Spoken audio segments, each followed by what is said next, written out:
જય સ્વામિનારાયણ। આજે આપણે રીંગણા બટેટાનું ભરેલું શાક કરશું। એમાં અહીંયા મેં આવા મીડિયમ સાઇઝના નાની સાઇઝના જે બટેટા આવે એ અને આવા નાની સાઇઝના જે રીંગણા આવે એ લીધા છે। હવે આને આપણે એકના અહીંયા ઉપરથી 4 કટકા કરી અને ભરશું। આપણે શાકને ભરવાનો મસાલો કરીએ। એમાં જો આ ધાણા જીરું છે, 8 ટેબલસ્પૂન જેટલું આ ધાણા જીરું લીધું છે। હવે 8 ટેબલસ્પૂન જ્યારે ધાણા જીરું હોય ત્યારે 4 ટેબલસ્પૂન જેટલો ચણાનો લોટ લેવાનો। આપણે જે શાક લીધું છે એ બધું થઈને 500 થી 600 ગ્રામ જેટલું છે, એટલે એમાં આટલો મસાલો ઇનફ થઈ રહે। હવે દાણાનો ભૂકો, આપણે જે સિંગદાણા હોય એનો ભૂકો છે, તો 2 ટેબલસ્પૂન જેટલો સિંગદાણાનો ભૂકો લેવાનો। પછી બીજા બધા મસાલા, મીઠું ટેસ્ટ પ્રમાણે નાખવાનું, હળદર 1 ટેબલસ્પૂન જેટલી અને મરચું 2 ટેબલસ્પૂન જેટલું। કાશ્મીરી મરચું છે એટલે 2 ટેબલસ્પૂન જેટલું મરચું। હવે એમાં પિંચ જેટલો ગરમ મસાલો નાખશું। પછી ખાંડ ટેસ્ટ પ્રમાણે વધારે ઓછી કરી શકો। અહીંયા મેં 2 થી 3 ટેબલસ્પૂન જેટલી ખાંડ નાખી છે। હવે આમાં આપણે તેલ નાખશું, 2 ટેબલસ્પૂન જેટલું તેલ નાખશું। હવે આ બધો મસાલા મિક્સ કરી લઈએ।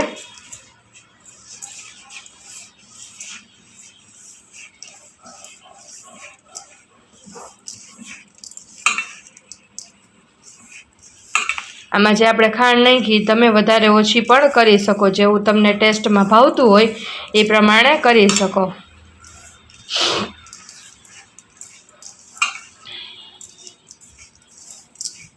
દેખાડ જો આવી રીતના રીંગણાને વચ્ચેથી કાપો પાડી અને ચેક કરી લેવાનું અંદર કાંઈ છે નહીં ને, એવી રીતના સામે બીજો કાપો, એટલે 4 ચીરિયા કરી લેવાના। હવે એવી રીતના જ બટેટાના કરી લેશું, એટલે વ્યવસ્થિત ભરાય।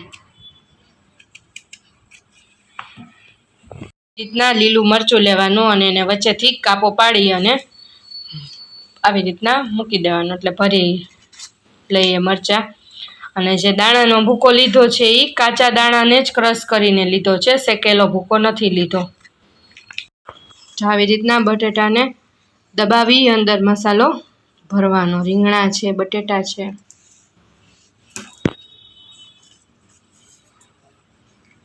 મસાલાને પ્રેસ કરવાનો, જેથી કરીને આપણે વઘાર કરીએ ત્યારે આ મસાલો બહાર ન નીકળી જાય।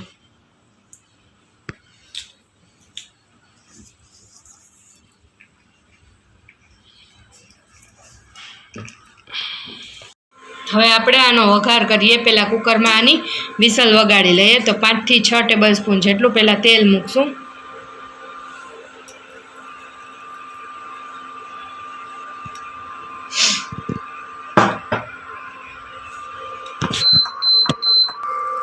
હવે આપણે વઘાર કરી છે, એમાં 1/2 ટીસ્પૂન જેટલી રાઈ મૂકી છે અને 1 ટેબલસ્પૂન જેટલા મેં સફેદ તલ લીધા છે। હવે આમાં આપણે જે રીંગણા અને બટેટા છે એ જ નાખશું, મરચાં છે એ નથી નાખવાના। જો હવે આ શાકને ચમચાથી નથી હલાવવાનું, આવી રીતના જ હલાવવાનું છે। અને આમાં આપણે જે મેજર કપનો બીજા નંબરનો કપ છે એટલું જ પાણી નાખશું અને આની 3 વિસલ કરી લેશું। આપણે આ શાક વઘાર્યું હતું એમાં 3 વિસલ થઈ ગઈ છે અને હવે આ કુકર ઠરી ગયું છે। આપણે એને ખોલીને જોઈ લઈએ।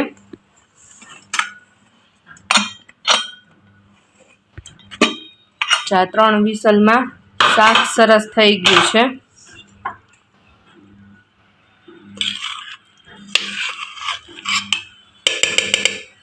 બહુ આને હલાવવાનું નથી। જો આમાં આપણે તેલ છે એટલે આમાં 2 થી 3 ટેબલસ્પૂન જેટલું તેલ મૂકશું। હવે ટમેટાનો જે આપણે કરીએ એનો નોખો વઘાર કરીએ છીએ, આપણે શાકમાં નહોતું નાખ્યું ટમેટું। અને જે મરચાં છે એ પણ આપણે આમાં વઘાર કરશું એમાં નાખશું। જે આ મરચાં મેં ઓલું આપણે શાક વઘાર્યું હતું એમાં નાખ્યા નથી।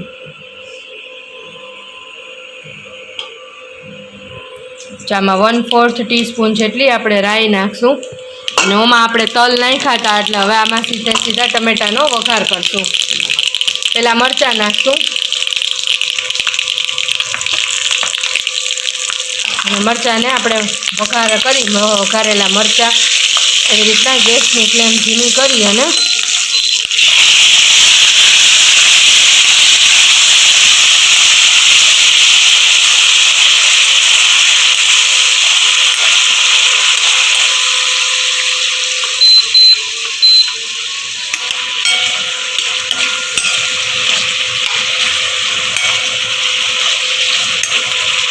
આને 3 થી 5 મિનિટ સુધી સાતળશું. સતળાઈ જાય એટલે આપણે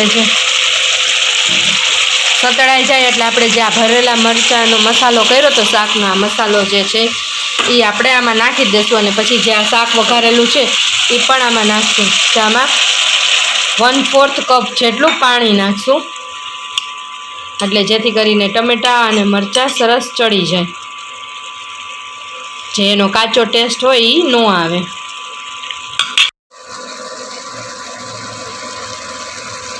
શાકમાં જે આપણે ટમેટાં અને મરચાં સાંતળ્યા હતા એ સરસ ચડી ગયા. જ્યાં મરચાંમાં દેખાતું હોય તો સરસ જ આમાં ફોતળી વળી ગઈ છે, આમ દેખાય તો. હવે આ થઈ ગયું છે. હવે આમાં આપણે જે શાક છે એ નાખી દઈશું.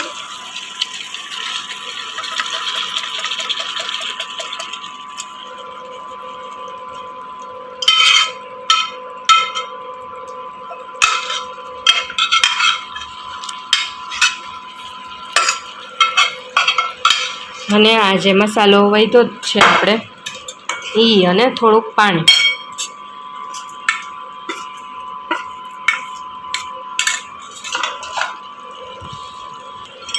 આ બધો મસાલો આપણે નાખી દીધો છે અને હવે થોડુંક પાણી નાખી અને એને બધું મિક્સ કરી લઈએ.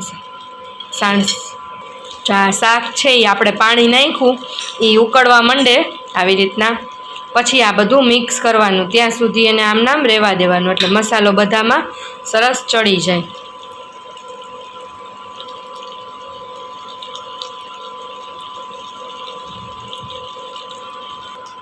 આ સરસ ઉકળવા માંડ્યું છે. હવે ધીમા હળવા હાથે આપણે જે કહીએ ને ચમચાથી એનાથી મિક્સ કરી લઈએ.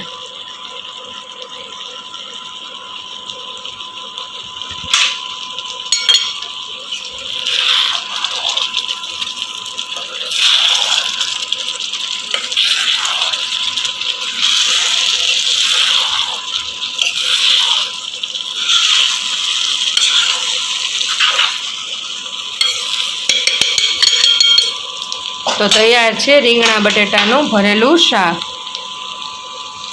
આપણે આ શાકને સર્વ કર્યું છે. રીંગણા બટેટા સરસ મરચું દેખાય. માથે કોથમરીથી થોડુંક ગાર્નિશ કરશું.